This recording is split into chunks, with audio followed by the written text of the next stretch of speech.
Suddenly, the outrage on the convention floor. The last-ditch effort to stop Trump fails. And now this crowd awaits Donald Trump and his wife Melania just a short time from now. And tonight, our one-on-one with Ivanka Trump, who lashes out at establishment Republicans, the Bushes, the Romneys, for refusing to come. The other breaking story tonight, the deadly ambush on police officers. The new and chilling images from Baton Rouge. Late today, authorities say 3 officers were, quote, targeted and assassinated. 1 officer killed as he raced in to save another. And the gunman, a former Marine, what was his motive? The dangerous storms hitting right now in the east, from Washington, D.C. to Philadelphia, from New York to Boston. Major flight delays coast to coast. And the emergency landing tonight amid smoke in the cabin. This is ABC World News Tonight with David Muir, reporting tonight from the Republican National Convention. Good evening tonight from Cleveland, and we have breaking news on 2 fronts. The last effort to halt Donald Trump went down to defeat just a short time ago right here in this hall. He will be here tonight, but he will take the stage amid a nation on edge this evening. And that's where we start, with new and difficult images of the moments 3 officers were shot and killed in Baton Rouge. This surveillance image of the gunman, masked, heavily armed, stalking the officers. This video recorded by a woman caught in the crossfire inside her car, the gunman aiming only at those officers. And these images tonight, the faces of the 3 who died, one of them losing his life while running back into danger, trying to save a fellow officer. ABC's Steve Osunsami is in Baton Rouge tonight. Louisiana law enforcement officials aren't mincing words tonight, calling this an ambush, saying that 29-year-old Gavin Long, seen here in surveillance video, went hunting for cops. There is no doubt whatsoever that these officers were intentionally targeted and assassinated. They say the screen grabs show how the deranged gunman snuck up on police officers Sunday morning. 3 dead, 1 injured at this location. As the first calls to 911 were coming in, I'm hit. I'm about to call on you. I'm hit. Left arm. Police say he was already shooting, wounding a city police officer, and then killing Sheriff's Deputy Brad Garafola, who ran to help. Police say he then turned around and executed the wounded officer. Code 3. Officer down. 2 down back here. 2 down. In the end, they took Long out with gunfire from a SWAT team firing more than 100 yards away and through a structure. Charmaine Adams had just left working the night shift at Waffle House when she got caught in the crossfire and started recording on her cell phone. I was actually kind of waiting for a bullet to hit me.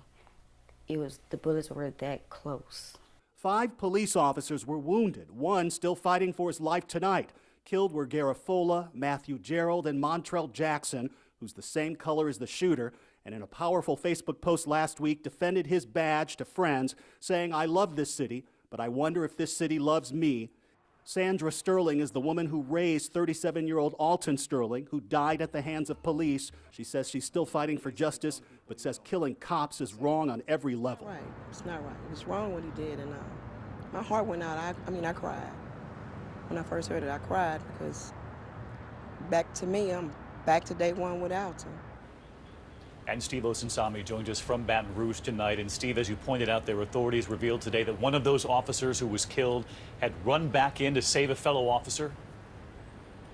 Yes, David, police are calling that sheriff's deputy who also died a hero, saying that he was trying to save an officer who was crawling away from the gunfire.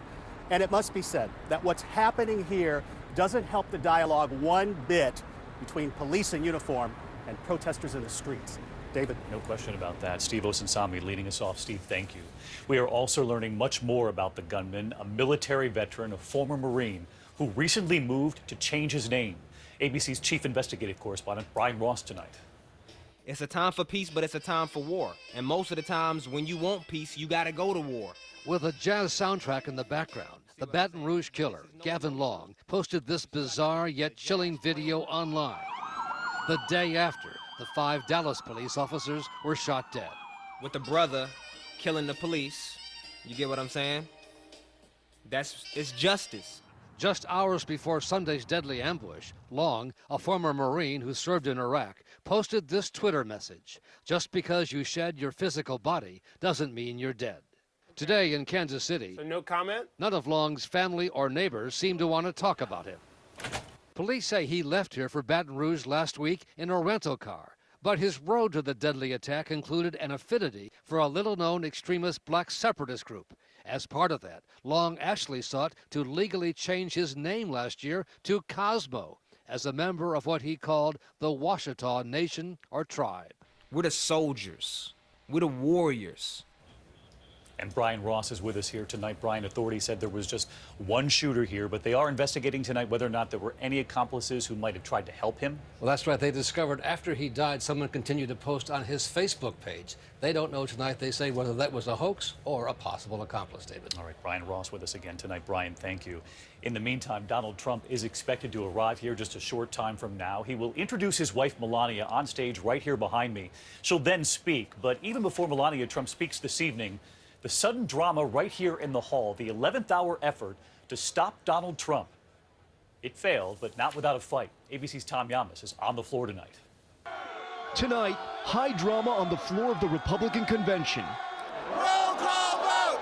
Roll call vote! A full-on revolt by the anti-Trump forces. Point of order!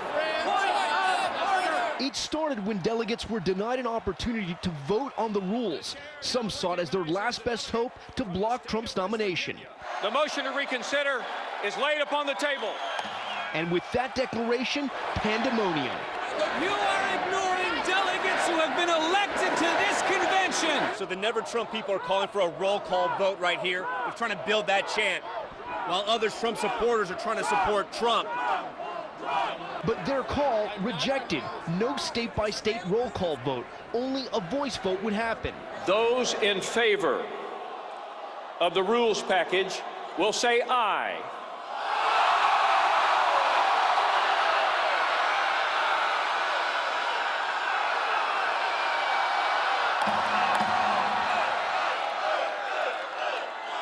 Those opposed shall say no.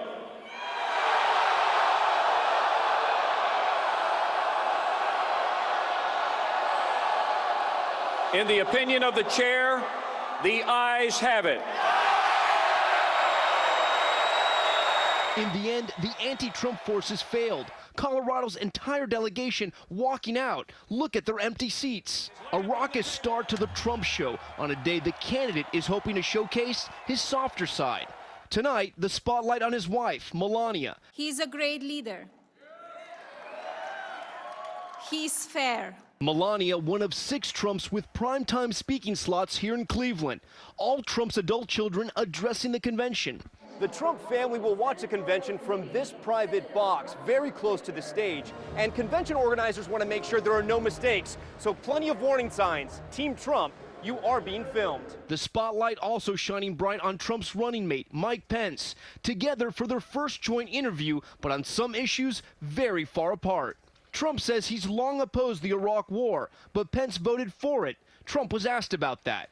I don't care.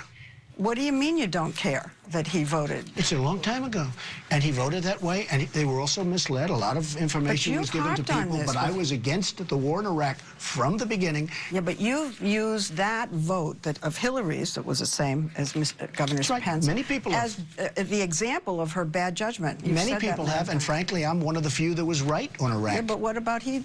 He's entitled to make a mistake every once in a while. But she's not. Okay, come on. But she's not. She's not. No, she's not. For his part, Pence is growing into this role and learning how to make his new boss happy. Because this man is awed with the American people, and he is not intimidated by the world. And Donald Trump, this good man, I believe, will be a great president of the United States. I love what he just said. But many prominent Republicans disagree and are skipping the convention. And Tom Llamas, a lot of excuses for Republicans who are not coming here to the convention, among them the Bushes, the Romneys, the McCains, all no-shows? That's right. Those Republicans will not be here. And some of the Senate Republicans that are not showing up are saying they had a campaign in their own state. Others are saying they have important meetings. And one Senator, David, says he'll be fly fishing with his wife. All right. David? Tom Llamas with us tonight. Tom, I'll see you in prime time. In the meantime, what does the Trump family say about all those well-known Republican families not coming? Well, Donald Trump's daughter, Ivanka Trump, tonight blasting them. And she's one-on-one with GMA's Lara Spencer. I do want to ask you about the convention. The Bush family, Mitt Romney, John McCain, not attending. What do you think it is about your father that makes him such a polarizing figure? My father is an outsider, and we went through a very tough primary season, and he emerged from that the winner, but there were certainly ruffled feathers along the way. I do think there's much more unity than the media reports, though. Was that hurtful to hear, though, that some major figures in the party would not? No, that's be their there? choice. You know, if they don't want to be part of the narrative, if they don't want to be part of the future, that is their decision. But this really is about a forward-looking moment. Lara's full interview with Ivanka Trump continues tomorrow morning on Good Morning America. And one more glaring absence right here in Cleveland. Ohio's popular Governor John Kasich, a former presidential candidate himself, and now an outspoken critic of Donald Trump. Today, Trump's chief strategist, Paul Manafort, saying the governor is being, quote, petulant, and that he's, quote, embarrassing his party by not showing up with Trump in Kasich's own state here. So let's bring in John Carl. He's back down on the floor here tonight because he spoke with Governor Kasich. John, what was his explanation? Governor Kasich is not responding directly to Manafort, but David, his actions speak for themselves. He is refusing to step foot inside this convention. And take a look at where the Ohio delegation is seated. At every convention I have ever been to, they have been front and center. Now they're stuck off here to the side, a clear diss to the state that is the ultimate battleground state, and by the way, the host state to this convention. All right, step back from Siberia, John. Join us in the booth here. Okay. Thank you. There is also someone else here in Ohio tonight, Hillary Clinton, desperate to hold on to her slim lead in the national polls, with Trump getting a week of national attention now. She spoke today before the NAACP just hours from here, an event Donald Trump turned down, and Clinton reminded everyone of that. ABC's Cecilia Vega is there tonight. Usually the opposing team sits out the convention week. Not this year. Donald Trump cannot become president of the United States. With Republicans in Cleveland, Hillary Clinton today just a few hours away in Cincinnati. Donald Trump plays coy with white supremacists. Donald Trump demeans women. Donald Trump wants to ban an entire religion from entering our country. Clinton at the NAACP convention slamming Donald Trump for skipping the annual gathering, which past Republican nominees have attended. My opponent in this race may have a different view, but there's nowhere I'd rather be than right here with all of you. Clinton also separating herself from her rival's law and order message. We cannot rest until we root out implicit bias and stop the killings of African Americans. And Clinton supporters waging a counter-convention of their own. A pro-Clinton super PAC targeting Cleveland with these ads linking Trump to former KKK leader David Duke. And Cecilia Vega with us live tonight. Hillary Clinton, Cecilia, knew exactly what she was doing by paying Ohio a visit today as well. She sure did, David. Some modern day political trolling going on. She had two events here in Ohio today. This was definitely her attempt to steal some of that spotlight away from those Republicans, David. Cecilia, great to have you with us tonight, and we will have coverage all week long of this convention. World News Tonight, Nightline, and of course, Good Morning America, all live from Cleveland. And then a network special report every night in prime time, 10 p.m. Eastern. I'll be joining George and the entire political team later tonight, and gavel-to-gavel coverage on our live stream channel. We'll see you a bit later for that. In the meantime, the news continues right here, and overseas tonight into Turkey, and a major arrests after the attempted coup.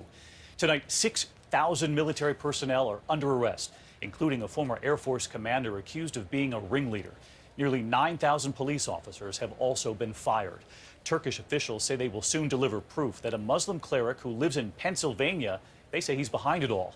They are insisting the U.S. send him back to Turkey. And in France tonight, a moment of silence after that deadly truck attack. Thousands line the seaside promenade in Nice, where 84 people were run over after a holiday fireworks show, among them 3 Americans. The body of Nicholas Leslie, an American college student, has now been identified. Investigators say the attacker's computer shows he began searching Islamic extremism just a few weeks ago, but he had no apparent direct links to terror groups. And in this country tonight, a powerful moment at the White House. President Obama awarding the nation's highest military honor to retired Lieutenant Colonel Charles Kettles, a Vietnam War helicopter commander. Kettles risked his own life running missions that saved more than 40 soldiers after an ambush. The president calling his bravery, goodness, and decency especially inspirational after the past few weeks. There is still much more ahead on World News Tonight this Monday. Severe storms hitting in the east right now from D.C. up through Boston tonight. Powerful thunderstorms, hail, heavy rain all moving in, and meteorologist Ginger Z is standing by. And then the emergency landing tonight, smoke in the cabin, late details coming in. And the sonic boom over America, hundreds of families calling 911 in the middle of the night. What woke so many people up, rattling nerves? Coming up. For adults with advanced non-small cell lung cancer, previously treated with platinum-based chemotherapy, including those with an abnormal ALK or EGFR gene who've tried an FDA-approved targeted therapy,